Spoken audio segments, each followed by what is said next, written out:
Hey, you know me. It's Dr. Cheryl BryantBruce MD, and you are here with Chatters That Matter. Let's talk about it. I am here in Las Vegas, Nevada. It is Super Bowl weekend, and unfortunately, my Niners didn't quite do it, but it was one heck of a game. We have had a wonderful Super Bowl party here at my brother's place. The amazing Kurt Beasley has had some really super interesting guests. I've been able to interview a number of them tonight. And here with me is not just a Las Vegas legend, but a worldwide music legend. Yes. Mr. Jimmy Holland. Welcome to Chatters That Matter. Thank you. Thank you. Very glad to be here. So you have got a lot of experience in the music industry. Tell me when you started and some of that. Okay. Well, I started in the industry. I was actually about 13 years old. Just a kid. Yeah. What had happened, I was with a group, and we had applied to Budweiser Showdown. Okay. You know, Budweiser had a showdown that went around the country, and you had to submit your music to Budweiser. Uh-huh. And our music was a cappella. Nice. So there's 5 of us in the a cappella group, Okay. and we created a song called Disco A Cappella. Okay. So what we did is we submitted it to the program, and after the program was judged, one Saturday morning, my sister woke me up about 8 in the morning. She said, "Jimmy, they playing your record on the radio." I said, "What?" They playing Disco A Cappella on the radio. And you were 13 years old. I'm 13 years old, and we won. Wow. So by winning, we got a chance to go to this dance program that was in Washington, D.C. Okay. That was mascotted by a DJ named Moon Man. Okay. And it was called Soul of the City. Okay. That was the name of the dance program. Was it kind of like a Soul Train sort of a It thing? was kind of like Soul Train, called Soul of the City. Okay. And we went on there. Mm-hmm. And from there, we met this producer named Jay McZeal, who came from LA to Baltimore to do some recording, and he recorded us. Well, while in the studio, we ran into some other people that Jay was working with. He was working with some of the guys from Funkadelic. Wow. Oh. Yeah, Parliament. So you went big quick. Yes. Dang. And we were there, and we did some work with them. And then I joined. Now, what was that like working with Funkadelic? It was amazing because we were there and were judged on our talent. Uh-huh. We were young. We were learning how to act. You know, learning what the business was all about. Nobody drank, nobody smoked, nobody got high. You know, it was no cigarettes and no beer in the studio. It was none of that. It was strictly music. Nice. And learning what it entailed to reach the heights that they had reached. Right. You know, they had the song Fence Walk, and Fence Walk was Mandrill. Right. But they had the song We Should Get at the Roller Skating Ring. Uh-huh. Oh my gosh. I'm hearing it in my mind, but I'm trying to call the name of it right now. Well, anyway, at that time they were pretty happening. Uh-huh. Uh-huh. So after that, I joined a group called the Soft Tones. Okay. We did 6 albums and 2 world tours. Okay. We were on the same label with the Stylistics. And how old were you at this time? I was 19 then. Okay. I was 19. And I was with Soft Tones for 8 years. I produced the last single that we did. And while we were with the Soft Tones, we had a manager named Ralph Cook. Uh-huh. Well, Sugar Ray Leonard and Marvin Hagler were fighting in Las Vegas. Okay. So the manager decided to take the group to Las Vegas, because I'm taking y'all to Las Vegas. So he brought us to Las Vegas. So when we got here, I went into the Riviera, Uh-huh. and it was a young lady named Ellen Silver playing the piano at the Riviera. And I'm sitting there, and a lot of the songs that she was doing, I was singing. She said, you know these songs? I said, yeah. She said, come on up here on stage with her. Okay. I went up on stage with her and sat in for 2 sets. Wow. So then, It wasn't just 1 or 2 songs. My God. You're on camera. So I sat in for 2 sets with Ellen Silver. So Ellen says, well, Jimmy, if you come back out here, I'll talk to my manager and see if I can get you some work. So we went back to Baltimore. We did another dance single with the soft tones. I produced it. It was called Listen to Your Heartbeat. Oh, I remember that song. Yeah. Yeah. Yeah. And the producer of it was named Patrick Adams. Okay. He did Dana Dane, the Cover Girls, Salt and Pepper, Every D and the Boys, Right. and LL Cool J. LL Cool J. Yes. You know? This was up in New York. Okay.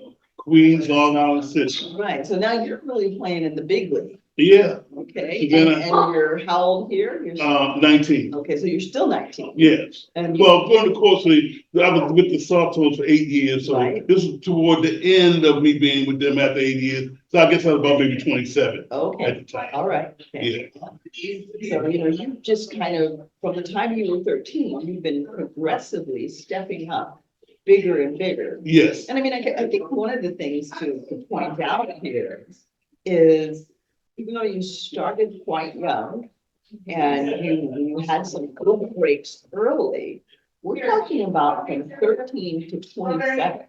So this is not an overnight thing. I mean, these kids get the impression, because people hit these stages and they have these hits and all, and they think that it happened overnight, because you don't see all the years of work that go into it. You got to stay dedicated, and you got to avoid distraction. There's a lot of distraction in the business. So what you have to do is concentrate on what you want to do. In fact, one of the things that we were told to do was take a pencil and paper and write down your goals. Write down the goals that you want to accomplish yearly, what you want to accomplish in a couple of months, that you want to accomplish that particular day. That was that a good game. I mean, well, think about it. Would you rather cheat one that way or one where they just, it was like last second? My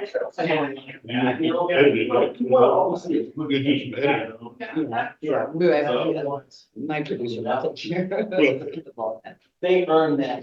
That's why I'm listening. Okay. He'll run it as a live, but he'll have the other song. All right, it's always good to see you. Figure his house is probably, I'm not gonna, he's still shut this stuff down. That's why that Jimmy Holland boy is up. I learned to keep my mouth shut. I'm serious, because I'm real different. And I know I'm different. Well, you earned your stripes. Yeah, and the thing is too, especially if I got myself equipment, I'm running the show. I'm not trying to be here all night. I'm not trying to be here forever. And I'm trying to get the shot. Yeah. So, should we continue? And you were just saying, no. Now, yeah, what you would want to do is get a pencil and paper and write down the accomplishments you want to achieve and give yourself a certain time to do it. So when you write down the accomplishments you want to achieve, you take them one step at a time. You take one thing on that paper and you approach that. Everything that's related to making that come to fruition, that's what you work with. And anything that doesn't correspond to that, you get rid of. So goal, distraction, time management. Exactly.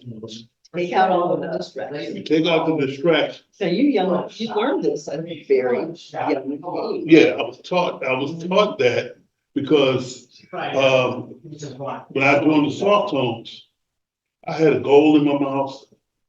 I was, like I said, I was 19. And they literally had to teach me how to smile. Because I didn't know how to smile. Yeah. And they also taught me, they said, when you open your mouth to sing, tell the story and make them believe it. Right. So if you said, if you're not going to do that, don't sing. So that's what I learned. And it was always serious. You know, it was fun, but it was also serious. Yes. In fact, the very first rehearsal that I had with soft tones, it was wow. I go to the rehearsal, they got a full live band, lead, bass, drum, keyboards, horn section, percussionists, and it was 3 singers besides myself. Okay. But the very first rehearsal, I didn't sing a note. I'm sitting there watching. And At the end of the rehearsal. that was the training portion Yes. of it? And at the end of the rehearsal, the leader of the group came to me and he had the album in his hand. And it was What's Going On by Marvin Gaye. He said, I need you to take this album home. And the song, What's Going On, I need you to learn it. Okay. Come back at the next rehearsal, which is 2 days from now. I took the album home, I learned the song. I come back into rehearsal. I'm the first one up. The band starts playing the song. I start singing the song. I know all the words. And I'm in the middle of the song. And the leader stopped me. He said, hold it right there. He said, bring me that album cover. So I walk over with the album cover and I'm holding it. And this is the cover that Marvin Gaye has on like his plastic coat. And it's like raining. Right. And he's like looking up in the rain. He's got a look on his face. I remember this. And the leader said to me, he says, look at this man. What is he thinking? I said, huh? He said, what is he thinking? He's asking the question, what's going on? Well, I looked, I said, yeah, he's wondering about the Vietnam War. He's wondering about what's going on in the world with hunger and famine. I said, yeah. He said, look, I need you to sing this song. Make me believe it. So now here I am, 19 years old. I started singing the song. Midway through the song, I got tears rolling. I'm crying. Tears were rolling. Connected with the song. And when he saw the tears, he said, that's what I'm talking about. He said, every time you open your mouth to sing, that's what I want to see. You have to connect. Yes. You have to connect. Now, would you say that we've kind of lost some of that? I think we're getting back to it, but have we kind of lost some of that grooming and training for the young artists? We've lost a lot of it because we had people in the industry that want to run stuff that don't know how it's done. Right. Singing is not just about hitting the notes. Right. You can do with singing with a whisper as much as a shout. Yes. So it's all about the emotion. Singing is emotion. Say that again. Singing is emotion. So if you're singing and hitting all the notes with all the pretty runs, it don't mean nothing if the person can't feel it. That's right. It's the communication. That's the reason you go to a Patti LaBelle show and people are just crying. Yes, indeed. You know, when you go to a Luther Vandross show, people are, they're in tears. Teddy Pendergrass, because they knew how to feel the emotion. But by the same token, they felt the emotion because they felt the emotion. They caused you to feel that emotion. Exactly. And you connected on that emotion. And I mean, you know, when you think about it, people can say a million words and there will be no action. There will be no connection with it, no feeling. People connect with that emotion. Yes. Yes, and that's the whole thing about being a performer. That's why you got some performers that are major and some of them are minor, and some got some in the minor leagues that sing circles around some of the one in the majors hitting the notes, but they don't have the emotion. Perfect example, James Brown. Perfect emotion. Sometimes you couldn't even understand what he said, but it You didn't matter. connected with those songs. It didn't matter what he Connected said. with those songs. It was the way he said it, and you know he Absolutely. meant it when he said it. Absolutely, and you knew exactly what he meant. Exactly. You couldn't understand. Exactly. She got one in college here. So that's the whole thing with that. You know, if you're going to be an artist and you want to become a performer and you want to reach people, you got to believe it yourself. Then you make them believe it. Mhm. But if you're not going to believe it yourself, leave it alone. Leave it alone. Sing karaoke. There you go. But if you want to hit the majors and do like what Usher did here in the Super Bowl, it was phenomenal. But notice what he did. He called on his friends. He wasn't there by himself. He called on his friends. Absolutely, and then they all put out. They all were all put out. phenomenal. And I mean, you know, and they were connected. They were communicating with each other. I mean, they threw down. They just straight threw It's down. a team sport, believe it or not. Mhm. You know, it's no individuals, it's a team sport. Mhm. You know, and you got to know when to lead and you got to know when to back up. That's right. Now, being a performer, if you can't sing background and follow somebody, then you can't lead. That's right. A good leader will always be able to follow. Mhm. So that's And the way that's that whether goes. it's music or Yes. or business or the military. Right, A good leader has to know how to follow. yes, And a good leader has to know how the folks that he is leading or she is leading, how they feel, what they're doing, what their pain is. they need to have a plan too. Mhm. And you need to stick to the plan. Mhm. Do not get distracted. You don't need a 40. Mhm. You don't need marijuana or cigarettes. You don't need that. Yeah, let's talk about that because you have not just a decade of history, you have 5 decades basically of history behind you in the entertainment industry, working with some major players. And, you know, people think, oh, well, when you're involved in the entertainment industry, you know, you have to do the booze, you have to do the drugs. It's part of the culture. Have you ever done this? I mean, has No, it I've ever never done been it. part of your culture? I've never in the done it. industry? And I've been on stage with George Clinton. Okay. And we know George Clinton, what he likes. Mhm. You know, I've been on stage with Neil Diamond. I've been on stage with Kenny G. Uh-huh. I've been on stage with the Spinners, Temptations, Ray Goodman and Brown, Mhm. Stylistics. So, and I mean, I perform with them, Absolutely.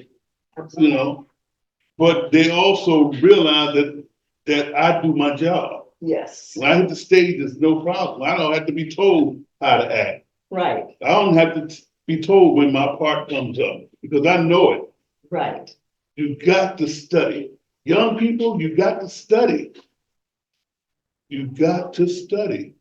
Have to have that professionalism, have to have that discipline. Yes, Now, I mean, the music industry is a tough industry, but I have a sense, I mean, you know, the music industry has always eaten people alive. right. It's not an easy industry, but it feels to me like people have better coping skills. And I think that part of it is that training, that grooming Yes. that they were being given. Yes. Do you see a big difference between then and now? Yeah, the big difference is a lot of the training and grooming has gone to the wayside Mhm. because the people that are running the industry these days, some of them, they're all about the money. Right. And the money doesn't teach you how to act. Mhm. You know, they don't know about, you know, you can hit the notes, but it's not about singing the song.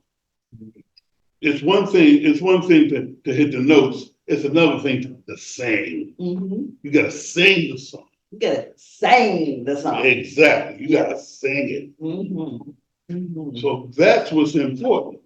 And the discipline comes with that. Another thing I was taught, young people, get dressed. Do not come to the stage in jeans and a t-shirt. It don't work.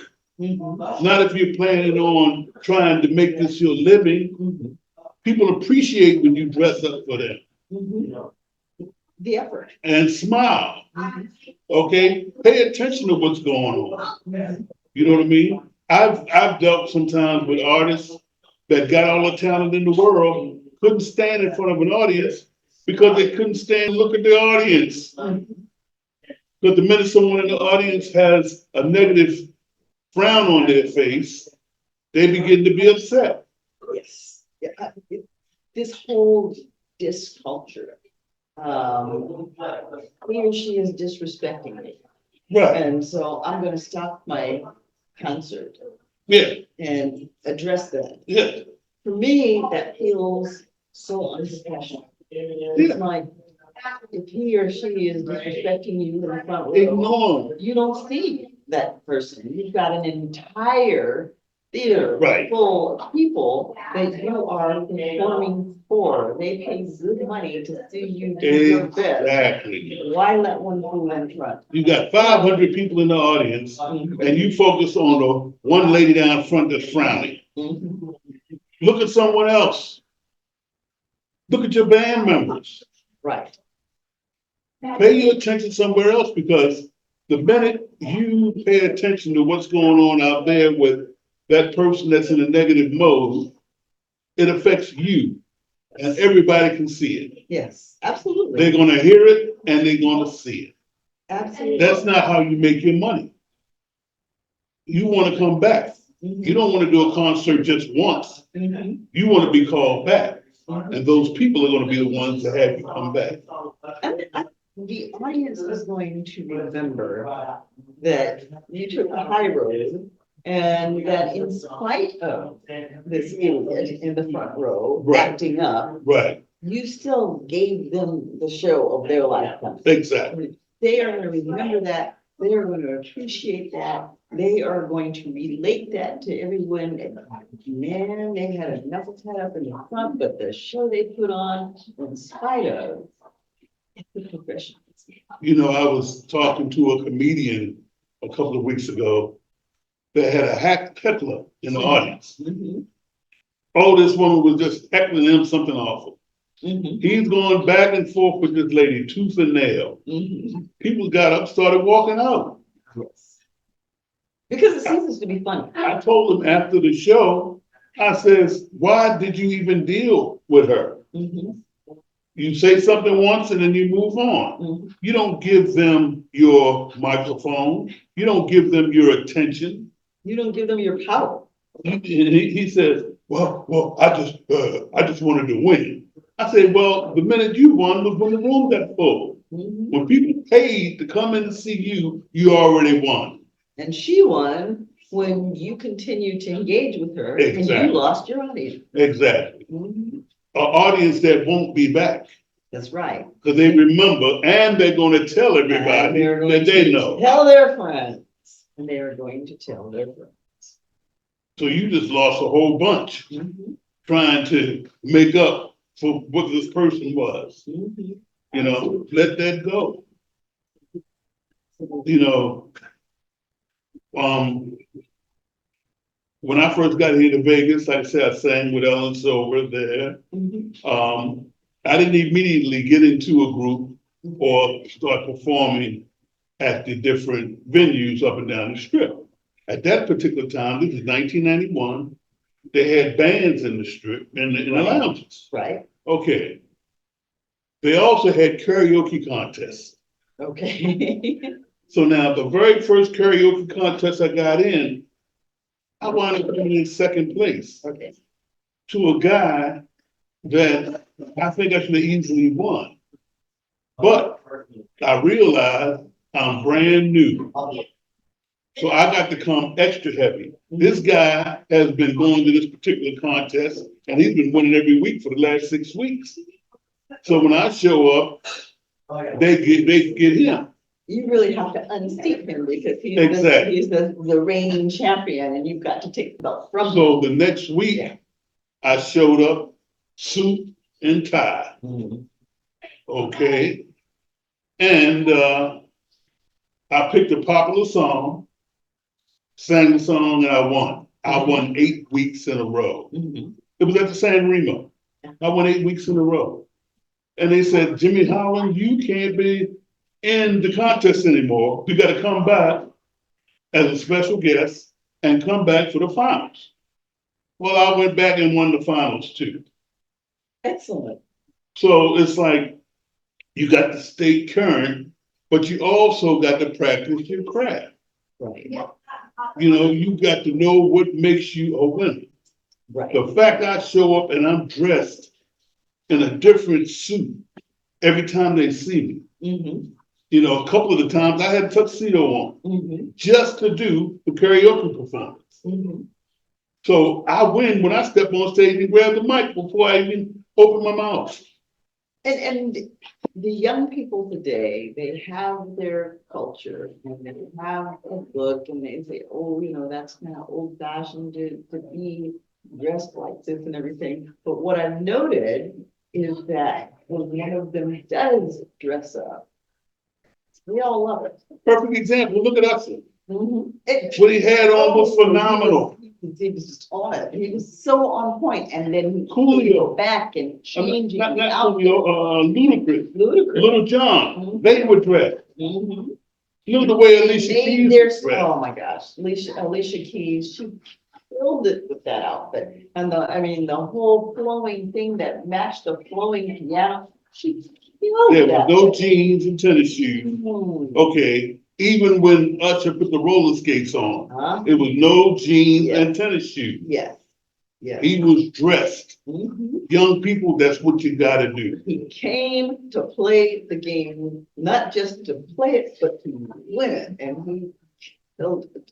And there's one thing I want to say to a lot of the young men these days: pull your pants up. Act like you got some sense. Oh yeah. Okay. If you knew the real reason why people walked around with their pants hanging off like that, you wouldn't want it. You wouldn't want it. I had to tell my son. He wondered why he couldn't get a job. Dad, I applied for the job and you just never called me back. I said, how did you go? You went like that with your pants hanging down, showing your underwear? Nobody wants to see your underwear. I said, now, do you know the reason it's like that? He said, well, I don't know. I said, well, we got a couple of reasons. One reason is usually the younger person in the family gets hand-me-downs from the big brother. He can't fit the big brother's clothes, but he wears the pants anyway, so they're hanging off him. He don't have a belt to put on. He's not going to wear suspenders, so they hang off. Now, there's another reason. That's when people would go to jail. They would take your belt from you so you wouldn't hang yourself and hurt yourself. Now your pants hanging because you don't have a belt. Now, for either one of those reasons, is that the reason you want to walk around with brand new pants you done bought that were too big to hang off your self like that? I said, what does that say? Who do you think gonna hire you for that? So pull your pants up, put a belt on, put on some suspenders, act like you got some sense. I mean, even if you say, well, this is the cultural thing, and this is what we do today, do you really? Is that what Usher did? Exactly. You know? Exactly. Is that what Lucas did? Right. They came to play. And prepared. They meant it. Yes. You know, they brought out their best dress. Yes. And they made a statement when they hit that stage. Yes. You know? And these were some of the top artists in the industry. Ludacris, as far as with hip hop, okay, Little John, hip hop, Okay, Alicia Keys. Oh, It was just beautiful. It was, I mean, You gotta dress I up. was so proud of them. I mean, I mean, they were following in some big footsteps, and I've been kind of following the talk, over the past few weeks as we were leading up to this, and it was almost like they were questioning whether Usher was ready to do this. Right. And Usher was like, I'm ready. I'm bringing my A game. I've got my best game. There's no doubt in my mind. He was taught and he was groomed. Exactly. Exactly. From Usher day one. knew what he was doing. Yes, he did. He knew what that end goal was, and he knew how to get there, and he brought it. And he brought his friends. Mm-hmm. And he brought his friends, and they came correct. And I like the idea of the school band. You see the school the bands that was there? I loved the idea of the school band. With the school band on the Oh my goodness. Mm-hmm. It was phenomenal. I absolutely loved it. I mean, but young people, that's the way you need to go. Exactly. That's what you need to think about. It's not an I, me thing. Mm-hmm. It's a we thing. Mm-hmm. And when it comes to that, look yourself in the mirror. Look at your people that are around you that want to participate with you. That's all you got. Exactly. That's all you got. Exactly. And if your people that you're bringing with you are bringing their A game, they're dressing the part, they're showing the discipline, then you're going to have the success. But if you're dealing with clowns around you that, they think that they are just going to show up and become overnight successes, you aren't going to get very far. No. Because it takes. You're going to get your feelings hurt. Day in and day out.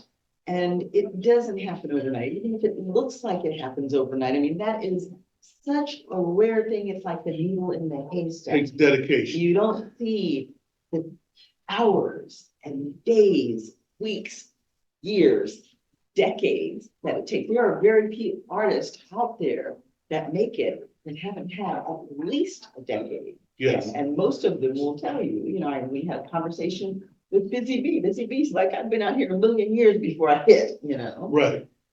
It takes time, and not just time, but the dedication of putting in the work day in, day out, even when you don't feel like doing it. Right.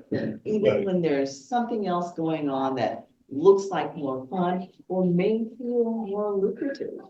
Because, let's face it, some people are making big money in the entertainment industry, but the majority of artists are not making huge money. No. They're in it for the love. Right. And if they don't hit huge financially, it doesn't matter because they're rich, because they loved what they did. Exactly. I think that applies to anything in life. A lot of times we may fall into something because we feel like that's what our parents want, or that's what society wants, or that's what the definition of success is. But if you don't love it, at the end of the day, your life isn't going to be very full. Right.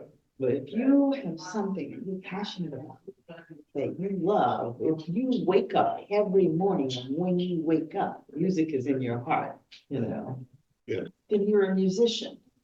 And whether you make big money from it or not, it's a part of you that makes you rich. And another thing that makes you rich is your health. You need to take care of yourself. Absolutely. Okay? If you find yourself in a position, perfect example. Joe Jackson used to bring his groups through my recording studio. Mm-hmm. And he had a Filipino group that he would bring to the recording studio, and we recorded an album. So after one of the actual recording sessions, Joe says, come on, Jimmy, taking everybody out. So we come out of the studio, there's the limo. We all pile in the limo. We go down the strip in Las Vegas, and we go to one of the night spots. I'm not calling the name, but we go to one of the night spots. Where when you get to the door, you can hear the music vibrating through the door. Joe gets everybody in. He looks at me and, come on, Jimmy, come on in. I says, Joe, I can't go in there. He says, why? I said, I make my living with my ears. That music is too loud. Right. I can't do that. I'll be sitting out here waiting when y'all come back out. You go in and have a nice time. Mhm. But I couldn't go in there Mhm. because I make my living with my ears. So Right. you've got to look out for your health. You can't do something that is not going to be conducive to you having a healthy life just because somebody else does it. Because they chop up cocaine. You can't do cocaine just because you sitting there with them. They smoking reefer. You don't have to smoke the reefer. You don't have to drink the 40. You don't have to do that. But you can still be in their company. I've been in the company of all of them. And I've never had a problem. You just got to be yourself. You get respected for being yourself. You get respected for keeping your health the way that you want it. Because you got to be healthy in this game. Because doing a 90-minute show is not easy. It's it's like running a marathon. Absolutely, absolutely. And then when you're doing it night after night after night, Exactly. you see these people on tour, and I mean, the fans get furious with 6 or them 7 nights a because, week. you know, okay, she's on this big tour, I paid this big money to see this big artist, and they're canceling the show because they're sick or because they're tired. That stuff is grueling, Right. you know? And that doesn't happen that often that they're going to have your back. That's right. When I was in Greece, I was at the Regency Casino with the Temptation Act. We were there for 15 weeks, 7 nights a week. Mhm. We did a 45-minute show, 7 nights a week. Mhm. And you better be prepared every night. Absolutely. And then sometimes you do 2 shows on the same day. We Yes. got a matinee show. Yes, yes. And meeting and greeting. Mhm. Absolutely. And then you're on the road, you may have a rehearsal thrown in there. So Yes. it's a grueling schedule. So for all of It's you work. out there thinking that you want to go into entertainment, it looks like celebrity fame, fortune, the whole bit, and you're just going to roll in there because you're fabulous. Think again. It's work. Think again. It's hard work, and you may not hit it big. The odds are you're not going to hit it big, so you better love what you do. And another thing you need to realize is called show business. So now you Better may learn do this the business. show, but you need to learn the business. Mhm. That's the reason a lot of a few major artists that have had multi-platinum hits wound up broke because they didn't do the business. Mhm. They were so distracted in one way, shape, or form, whether it was the beer or the reefer or the cocaine or the women or the men, Mhm. that they didn't pay attention to the business. So the people that were handling them, so-called managers, Mhm. gathered all their money that they'll never get. You And got to learn the business. part of learning that business is learning how to maintain your health. And you have to maintain your health, and here we have stepping into the film. What's good? Kurt BZ. Out here with Chatters That Matter and Sis doing her thing out here in Las Vegas, the entertainment capital of the world. And I just stopped by to holler at my main man, Jimmy Holland, and to let y'all know, if you're talking showbiz, listen to what this man has to say. I've been in the business a long time, produced many artists, been around a lot of celebrities, local and international. And when I get to meet and learn from a gentleman of this caliber, I be quiet and I listen. I'm quiet and I listen. These are the legends. You hear me when I'm telling you? Local artists, international artists, young artists of today. When you get a chance to hear what gentlemen like this have done in this industry, have met in this industry, have been a part of and collaborated in this industry, you have to listen because it's going to give you a broader understanding of this industry. I've had the incredible pleasure of being in the studio with Mr. Jimmy Holland, and I've learned so much about production, about sound, about engineering from this man. So I am humbled to be in his presence whenever I'm in his presence. So Mr. Jimmy Holland, from one of the OGs to the triple OGs, blessings, continued success. Man, and I look forward to continue to learn from you, brother. Thank you for your commitment to R&B and to the music industry in its whole. Thank you, Kurt. And I'm gonna give my brother his flowers, because while he's talking about someone to learn from, I mean, this is one of the biggest, finest instructors. He's helping these young people to come into business.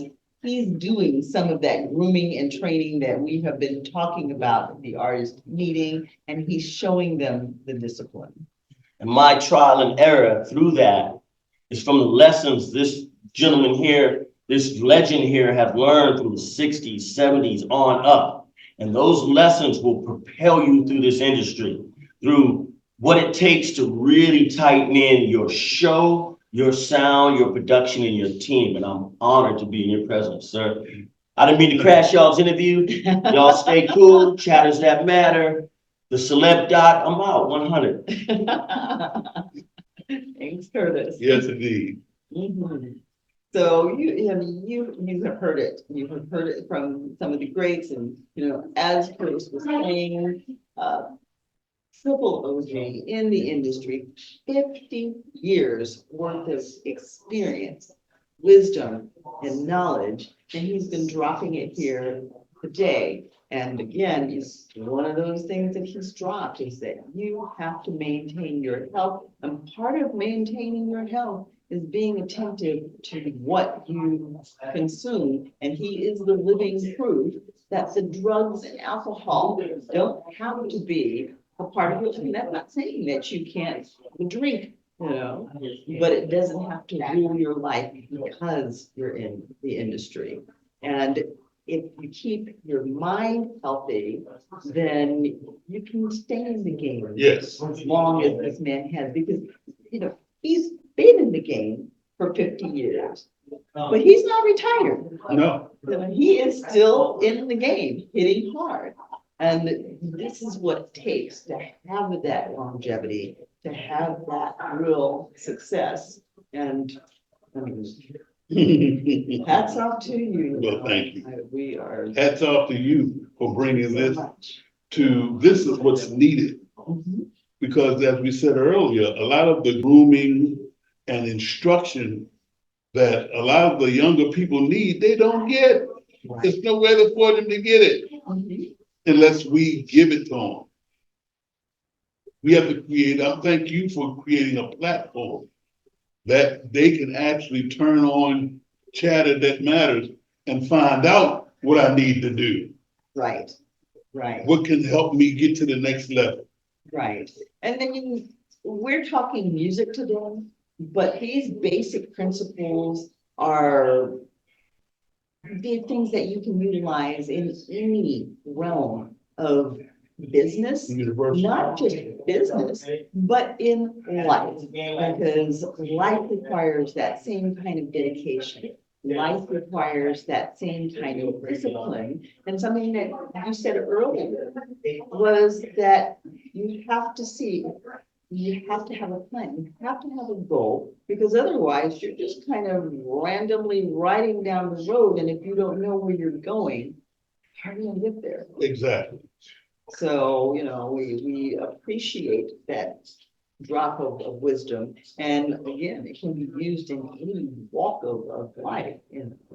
So these things that we're talking about with Chatters That Matter, even though it may be focused in music or any kind of other area, these are life lessons that we're talking about. And these are things that we need to really thrive, because we don't want to go through life just surviving. We Right. want to have a fulfilled, purposeful life. Exactly. And there we have. And so if you have one golden nugget that you want to leave them with, what would be that final golden nugget?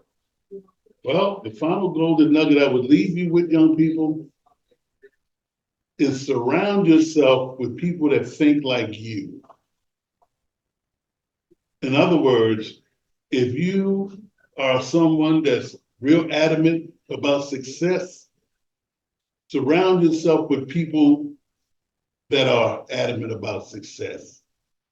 Picture it like this. You're in a rowboat. You got your friends with you in a rowboat. On the other shore is success. You begin to paddle.